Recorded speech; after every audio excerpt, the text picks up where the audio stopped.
Ang definition ng financial planning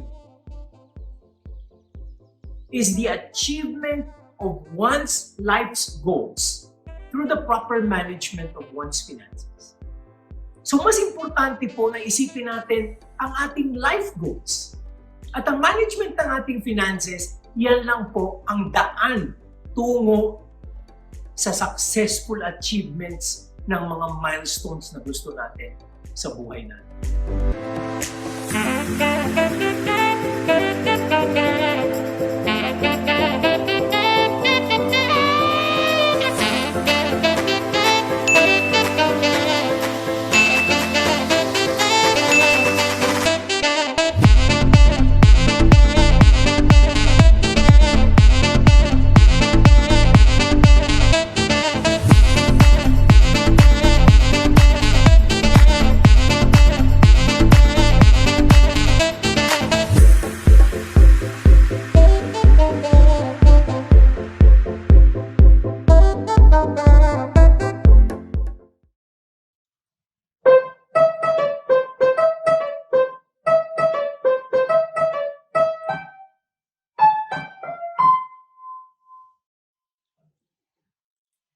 Awesome day, our friends. This is Rex Mendoza from Rampver Financials. You might have noticed that I really don't play the piano. But this is a piano that I treasure a lot. Many of you who have read my books would know the kind of relationship I had with my parents from my childhood to the time that I grew up. Gaya nga po nung sabi ko, ang pianong ito ay special sa akin. Dahil siguro, sinuwerte din ako that within my life journey, I was able to do well, to be capable of giving my father one of his foremost dreams. Alam niyo po, ang tatay ko worked his way through law school. Pianista po siya sa nightclub. At kahit po naging successful na siya as a government employee, pinangarap niya na magkaroon siya ng sarili niyang grand piano. Ito po nagkatotoo dahil na rin sa tulong ng isang kaibigan kong si Mehmet Sanggalang. This is an Estonian. It's the piano-making state of the USSR before. Previously po, yung Soviet Union pa. I was able to give this as a gift to my father, at all throughout his twilight years, he enjoyed playing on this piano, reminiscing how he has worked in his young life para po makatapos ng law at makapag-provide sa kanyang pamilya, at nakapagpatapos po siya ng 2 doktor at yours truly. Sa akin naman po, business, and eventually, my MBA. Why am I sharing you this? Kasi po gusto kong malaman ng marami, kami sa Rampver Financials, we really want to be more than just a financial services provider. Ang gusto po talaga namin ay buuin ang kwentong ito. We're not just going to be a partner for business, we're not going to be a distributor of financial services. Gusto po namin kasama nyo kami sa buhay niyo. Gusto namin we are part of your journey. And as financial planning by itself is clearly defined, alam niyo po, doon namin gustong hugutin yan eh. Kasi kung mapapansin nyo, ang definition ng financial planning is the achievement of one's life's goals through the proper management of one's finances. So mas importante po na isipin natin ang ating life goals. At ang management ng ating finances, yan lang po ang daan tungo sa successful achievements ng mga milestones na gusto natin sa buhay natin.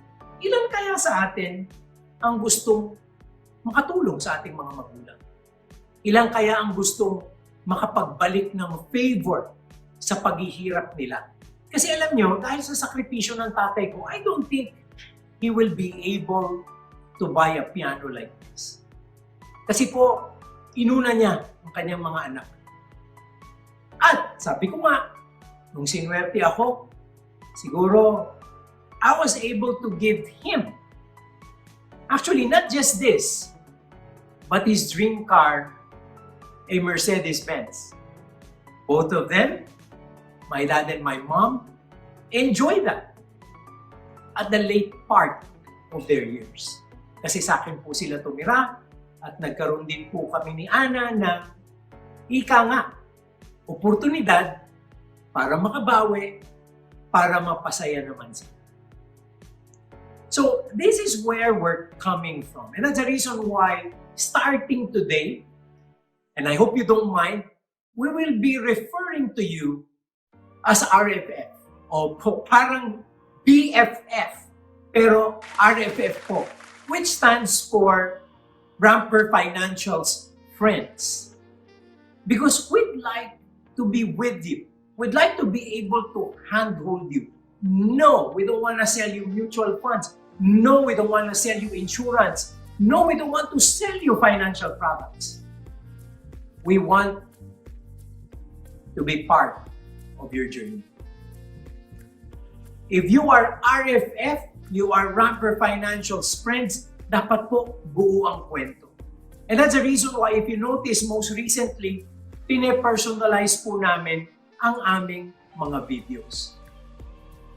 When I shared my watch collection, alam niyo po, yun ay isang bagay na hindi ko ginawa. I've never done that. I've never shared it the way I've shared it recently. Pero, you know what? In retrospect, I understand it has inspired many of you. And sure enough, I don't have to stop there. Ray B, I got your comment and that was a great idea. Alam niyo, sabi ni Ray B, Sir, baka naman pwede mong i-share next time ang book collection mo. That's a swell idea. Alam niyo po, syempre, marami akong libro, marami akong nabasa, marami akong natutunan sa mga batikang mga tao. Some of them are my mentors, some of them are my friends, but many of them are people I don't exactly know. But I was able to take part of their journey by reading their books. So I hope one day I'll also be able to share that with you. And if ever, kami po sa Rampver Financials, kahit paano, makapag-summarize ng ibang ito para sa inyo, para hindi nyo na kailangan basahin. Alam naman namin, mas Netflix kayo kaysa pagbabasa, hindi pa? Okay, so wala pong halong biro, gagawin namin yan sometime soon. But I don't want to really focus this on simply me. Little by little po, gusto namin i-expose sa inyo the characters and the personalities behind Rampver Financials para po alam nyo sino pa talaga ang Rampver Financials friends ninyo. If we're gonna be friends, if we're gonna be together, syempre po kailangan kilala nyo ang mga personalidad na ito. And my pride, my honor, ladies and gentlemen, is to let all of you know that these are real people. Kasi alam niyo po, sa amin sa Rampver Financials, hindi naman kami kumuha o hindi naman kami nagkaroon ng mga kasama na sinasabi natin mga taga Lasal, UP, Araneo. Wala pong ganun eh. Mga simpleng tao po ito. Pero meron po kaming puntirya. Meron po kaming focus dito. And the truth is this, that anyone can make it happen. Anyone can succeed. Anyone can take that financial journey, take it seriously, and be the best at it. And that's the reason why I focus on this particular person. The name's Mark Muedan. If you're a Rampver Financial friend, you know Mark. Marami po sa inyo nakakakilala sa kanya. You might have listened to one of his webinars. You might have listened to one of his presentations. Di ba? Ang galing-galing po. Medyo pagpapasensya nyo, hanggang ngayon, matigas pa ang dila. Bisaya eh. Pero magaling po siya at naisasali niya ang kanyang eksperyensya, ang kanyang kaalaman sa maraming tao.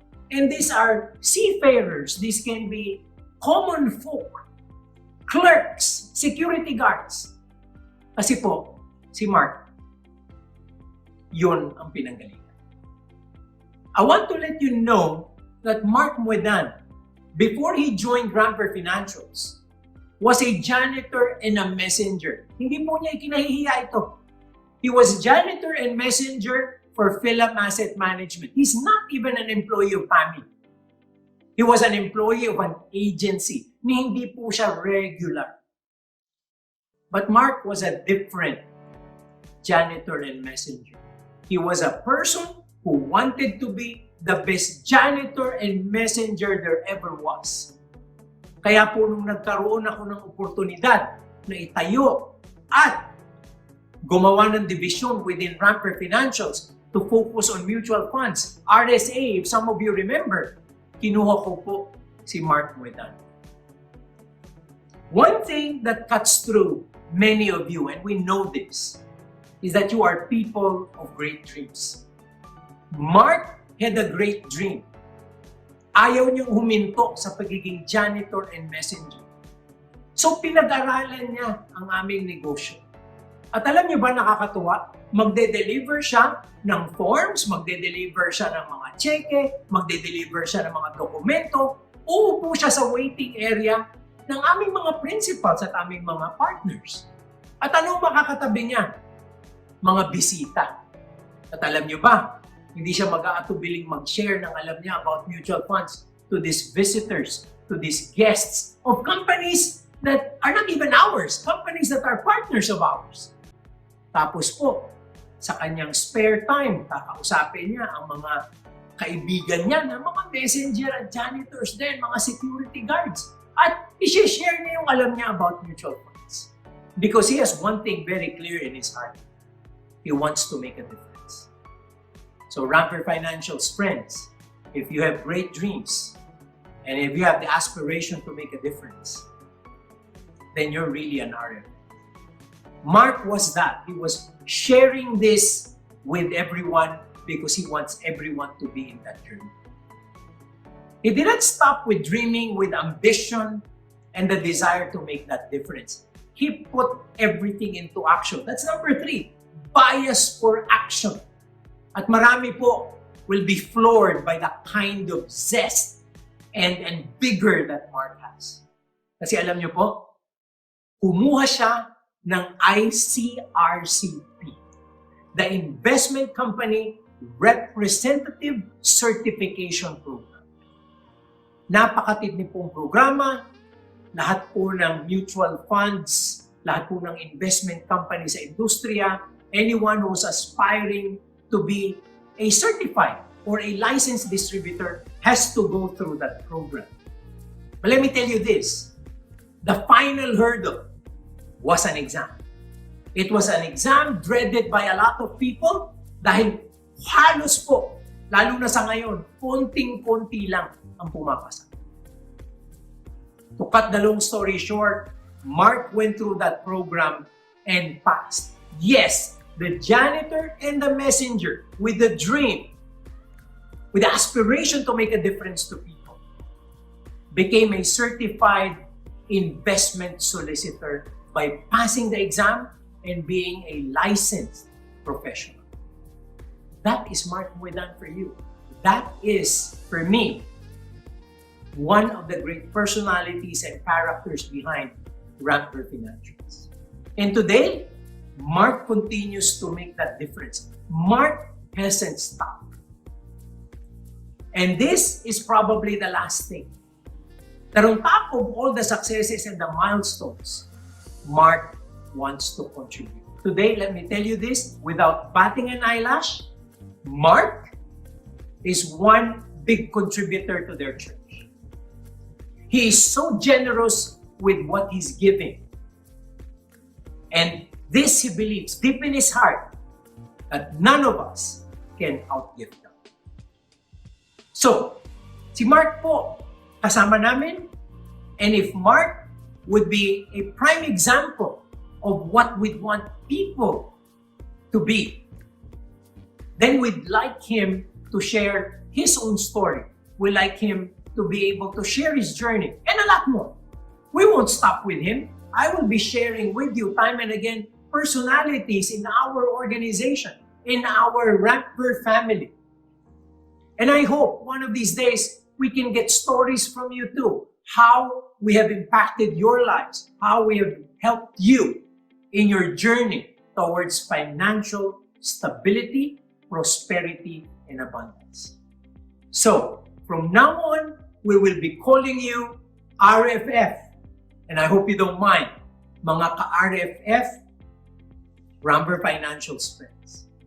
It will be one awesome and fabulous journey, and I am so sure this will be a track that all of us would like to take. And rest assured, we're gonna be there to hold your hand, guide you, challenge you, and make your dreams come true.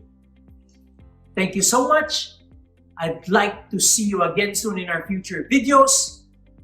Mga ka-RFF, God bless always.